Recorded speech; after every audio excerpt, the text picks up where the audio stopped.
Stephanie Pullen, yes, and Charlotte, teach kindergarten. Hi, Charlotte. I'm so excited to see what Charlotte does when she comes out. I'm sure she's used to hearing all my kids and me talking to my kids. And so anyways, it's going to be fun to see what she acts like when she gets here. But anyways, I'm excited to be here this morning and share with you my Genius Hour project. I will say that this was very challenging for me. I'm the type of student that, I need details and I need like a rubric and I need to say you need to do this, this, and this, and then you're, A+. So with Casey just kind of not really throwing us out there, I mean, she guided us, but just kind of saying, come up with your project, what's your passion, and go at it. It took me forever to really come up with something. My inspiration did come from me going to Google. I got the opportunity to go to Google in October, November to the lesson plan jam. And let me just tell you, Google was awesome. I was just mesmerized by their facility, what they have for their employees, the inspiration that I got just being there. I thought, this is what my classroom needs to look like. Like, I want my kids coming to this type of environment every day. So, but I didn't kind of tap into that until I went to TCEA and I saw these. I guess I could show all this, but will it open up, Casey? How do I get it? I guess that's. The image itself is different. Oh, gotcha.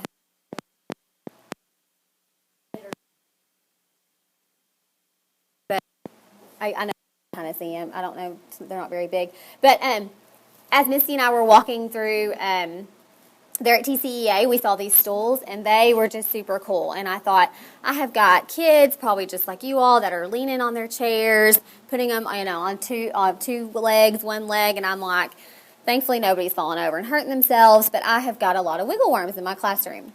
These stools allow the kids to move more freely, which to me, in the research that I did, allows them to focus a little bit more. They need to be able to move while they're learning.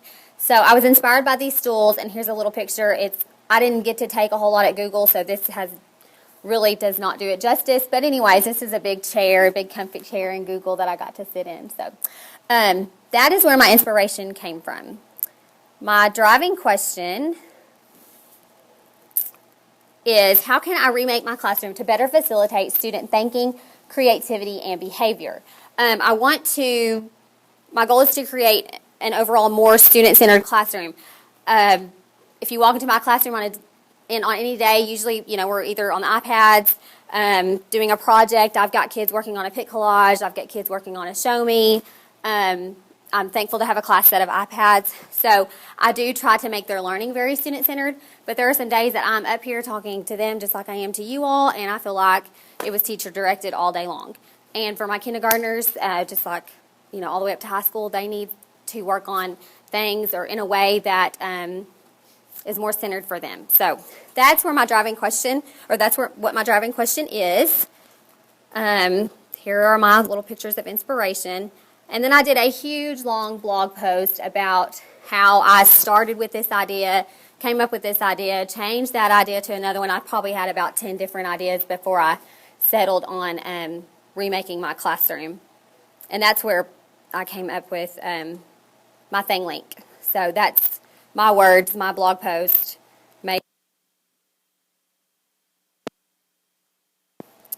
Okay, let's see.